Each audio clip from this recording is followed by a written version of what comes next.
What if I could make a long-form, irresistible piece of content that I knew that these streamers couldn't resist? They couldn't avoid the temptation of watching it the second it was published.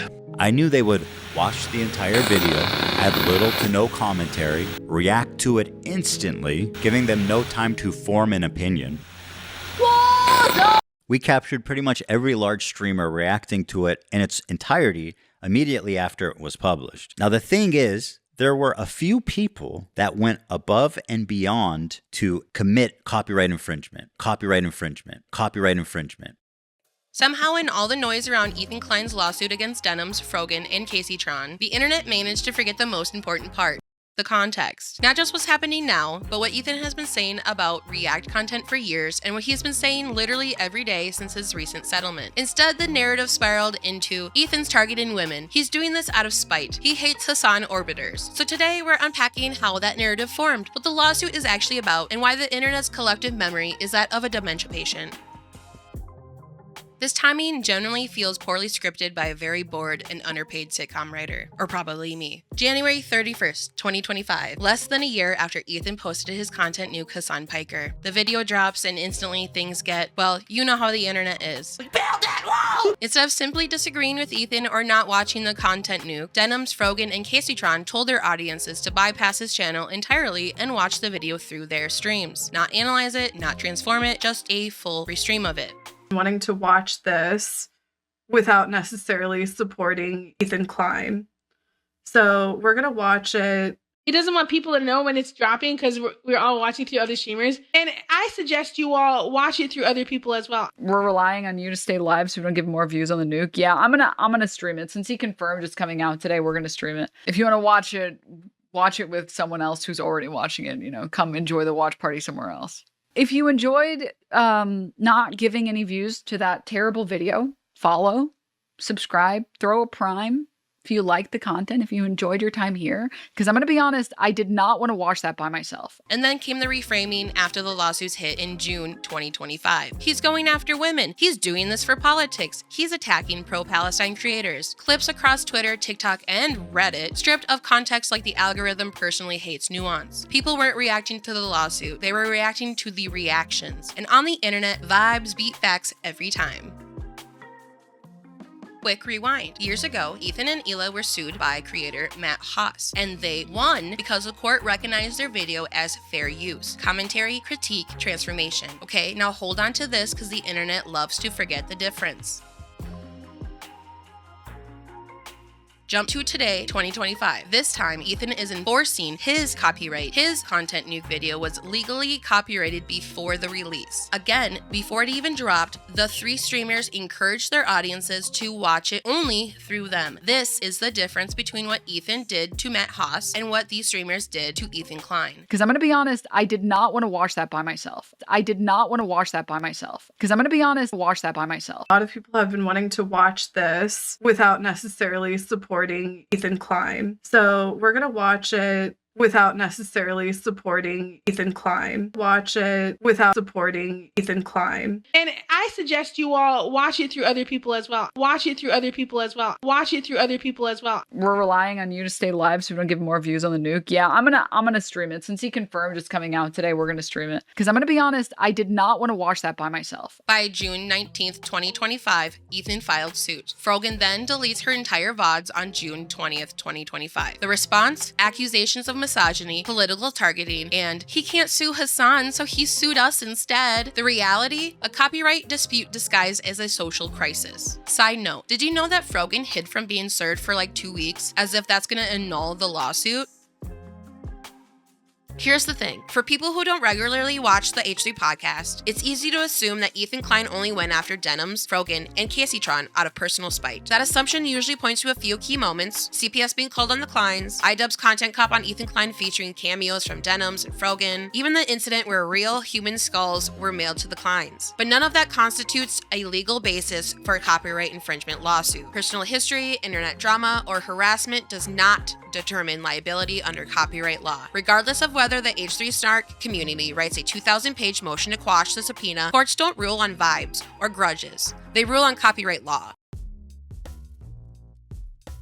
Fair use is simple in concept, messy in practice. I even still wonder most of the time when I'm editing if I'm using fair use correctly. Commentary, critique, and transformative work is always allowed. Streaming an entire copyrighted video to thousands with minimal input does not equal fair use. It doesn't matter who the streamer is. It's about whether the creator's work is being used fairly. But because the 3 streamers happen to be women, the internet found a more dramatic headline. Ethan the misogynist targets women. Obviously not accurate, it's just clickier. If you think Ethan suddenly invented the stance in 2025, let's revisit the 2023 XQC debate. This was peak chaotic energy. Ethan explaining why full unpermitted live streams of YouTube content on Twitch hurts creators, and XQC responding like a man juggling 6 monitors and 14 brain tabs, none of which are about fair use. By the end, Ethan somehow got him to do the worm. Symbolic victory? Maybe. Hilarious? Absolutely. But more importantly, it showed Ethan's stance isn't new. He isn't targeting anyone. He is consistent, even when the person across from him had the energy of a Roomba in a paper bag fighting for its life. You push the fair use value, or apparently you don't even care about fair use at all. And I don't want to put words on your mouth, so you can correct me where I'm wrong. But you seem to not care about it, or at least you push it as far as it can go. So you seem like the right person to talk about it with. Okay, so I think there's 3 points to that. Basically, I think I value a good live product, right? 1. 2, I think I'm the right guy because I do a lot of it. I do good reacts, bad reacts, but overall I do a high density of reacts. I do a lot of it. But on top of that, against popular belief, I guess these days, I ask for permission a lot, and I try to make an ecosystem where things are good and not conflictual. Right. That's the main point. Yeah. Okay. So, that's all fair. That's all good. I guess I want to make one thing clear at the top is that I want to focus on the YouTube uploads, a violation of any kind. So I just want to focus on what you upload to your YouTube channel. Is that okay? That's going to be a yes and a no, because I truly believe that Twitch is somewhat of a competitor on VODs. If Twitch didn't have VODs, then that'd be wrong. That'd be right. But Twitch has VODs, and all the VODs stay up. When people react, they leave the VODs up. It's quite the same thing as being able to watch or listen to music on stuff that remains in the VOD. That's true. But just for the sake of this conversation, I just want to focus on, like, from a legal perspective, and I know you don't really care about the legality of it, and that's fine. I just want to focus on, like, the YouTube videos as they stand as, like, a product. I understand that the VODs are on Twitch, and that would create an inherent problem as well. But just for the sake of the conversation, to keep things clean and keep us from getting too messy, that's my focus. Good argument. I'll do that. So I guess my first question for you to start is that, do you think your work is transformative? Of course, that's one of the main tenets of fair use. Yes. You do? Yep. Okay, because I was watching you yesterday, and here you said it's absolutely not transformative. Here it is. You don't have to care. That's totally fine. But do you agree that you've created non-transformative reactions? 100%, yeah. Okay, that's fine. We've agreed. So here you say you've 100% made non-transformative reactions. Did you change your mind? But your work is not fully transformative. Some of it is not, by your own admission. Yeah, some of it is less reacted. Yeah, 100%. Okay. So in that regard, do you care at all about, like, IP or copyright, or, like, the fact that it's illegal? Does that matter? That it might be illegal, does that matter to you? No. It doesn't matter. Well, if flat out doesn't, because... Well, that's fair. That's totally fair. And so because it doesn't matter to you, I don't think there's any point to really even discuss fair use law. And this part is the easiest to explain. XQC and Asmongold didn't tell their audience to bypass Ethan's channel. Yes, they reacted live, but they stayed within plausible fair use boundaries. They added commentary, they paused at times, and most importantly, they didn't encourage viewers to only watch through them. The issue with Denims, Frogan, and KaseyTron wasn't that they watched the video, it's how they did it and what they told their audiences to do. That's the difference between commentary equaling fair use conversation and come watch Ethan's whole video here instead equaling a copyright claim. And I hope it's been obvious about why I'm suing these 3 people and not others. These people not only violated all the principles of fair use, they also did it maliciously. And that's the part that really got me. I think if you're a reactor on Twitch, for the most part, if you make a good faith effort to comment, and if you make a good faith effort to promote the author, to link to them, to try to drive traffic to the original video, I think you're probably pretty much doing the right thing, and that's fine. And I would never sue someone for that. even though theoretically I could sue a lot more creators and rake in millions of dollars. But the purpose of this is not financial gain. People like XQC and Asmongold may have watched the entire thing, but I would never sue them just for doing that. I don't want to chill the reaction community into fear. Actually, the opposite. I hope that we can all unite against this type of egregious behavior that not only makes us all look bad, but could destroy the commentary community as we know it. My fear is that Sony or Disney comes along, sues everybody, and sets a devastating precedent that could endanger our entire field. I just want to make it clear that they all met this very specific high bar of criteria that I set forth earlier. These people were not targeted based on their gender, their identity, their political beliefs. All three are on this list. In fact, they're the only three, as far as I could tell, that reacted to the full video. Here's why the narrative exploded. Clips were cut to remove context. Emotional commentary spreads faster than factual explanations. People love Villain of the Year, especially if it's about Ethan Klein. The three creators being women gave the story a clear and dramatic angle. The internet invented a motive because motives are more entertaining than legal nuance. And we all know that everyone online believes they are lawyers. Reddit threads, TikTok edits, Twitter meltdowns, all built around the same idea, that Ethan Klein hates women. It is simple, it is wrong, and it traveled faster than any correction or my internet ever could.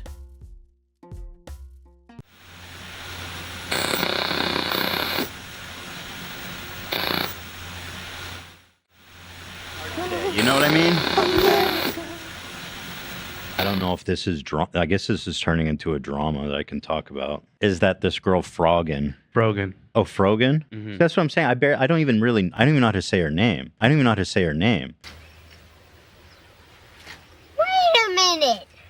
Who are you? I just quietly unfollowed her, okay? I didn't like the tweet she was making. I thought they were like leaning too much towards pro-Hamas, and I just didn't like it. I didn't want to see it. And so I fucking quietly unfollowed her. I didn't make a big deal. I didn't say anything. Quietly unfollowed her. If you've made it this far in the video, please hit that subscribe button, like this video, and leave me a comment. Now back to the video.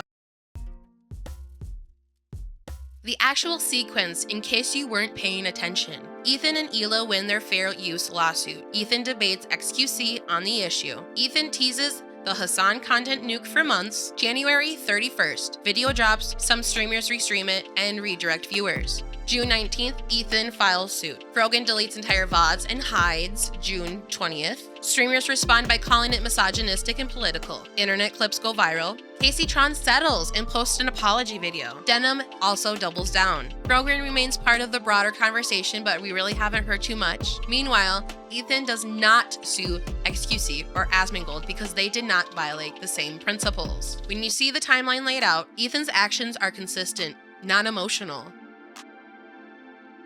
So why does it look messy? Because the internet hates real nuance. It prefers a villain over a legal explanation and would rather watch a 12-second rage clip than a 30-second clarification. The only reason the story took a gendered turn is because all three involved creators happen to be women. Coincidence does not always equal a conspiracy, but the internet doesn't care. It saw an angle and ran with it like it bought the golden ticket. Another major turning point in the discussion comes from the KaseyTron case. During the height of her dispute with Ethan Klein, she released a video claiming that Ethan was essentially trying to financially destroy her. She said that she was a sole provider for her family who lives with disabilities, and her only goal was to survive a lawsuit she portrayed as unfair and aggressive. She also stated that she had offered Ethan a settlement, which he rejected. But 2 weeks later, the narrative flipped. KaseyTron announced that she had settled with Ethan and released an apology video. In that video, she stated that Hassan Piker never actually donated to help her, despite heavily implying he would. She also acknowledged that she had learned far more about copyright law and fair use over the course of the case, and that her original position was based on misunderstandings of what the law actually protects. She even offered to provide statements or evidence in Ethan's other ongoing copyright lawsuits. Her apology extended even beyond this case. She apologized to Asmongold for previously blaming him for his father's death, another claim she fully walked back. And as part of the settlement, after paying her attorneys, the remaining GoFundMe money raised for her lawsuit was transferred offer to Ethan Klein. And this is where the broader context matters. With KaseyTron's settlement, Ethan's legal position has been consistent and correct the entire time. This case ended up reinforcing the conclusion that Ethan's content Nukasan Piker used in their live streams met the threshold of copyright infringement under US law. Whether individual creators felt that Ethan was overreacting or weaponizing, the system didn't change the legal analysis. Fair use is not defined by vibes, snark, or community dogpiling. It is defined by statute and precedent, and the settlements reflect that. However, the online commentary has spiraled into its own ecosystem of talking points. One of the most common refrains is that KaseyTron didn't mean the apology, or that she was forced into it. But legally, intent is irrelevant. A settlement document is binding, regardless of whether you deliver it with enthusiasm, reluctance, or a sigh. It's time to turn a leaf and to close the chapter with my dear friend, Ryan Kavanaugh. What matters is that she agreed to it, understood its terms, and affirmed that her previous statements were wrong.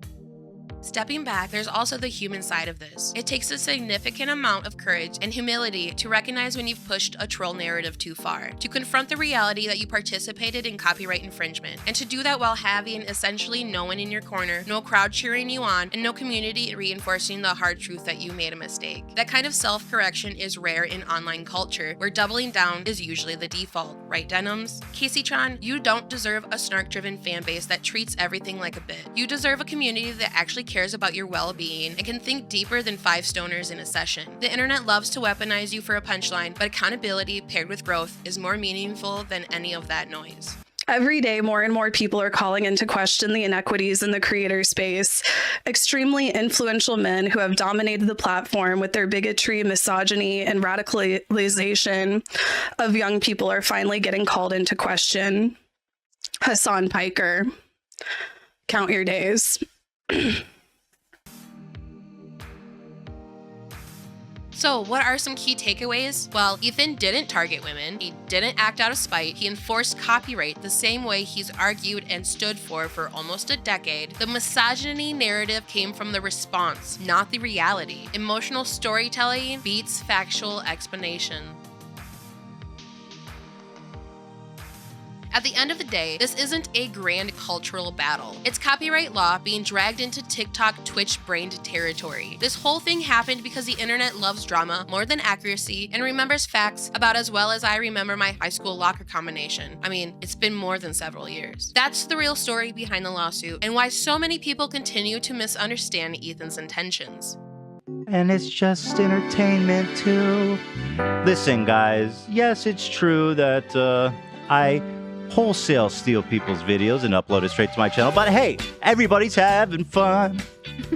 There's nobody loose who is complaining. Oh, he's just a paid actor.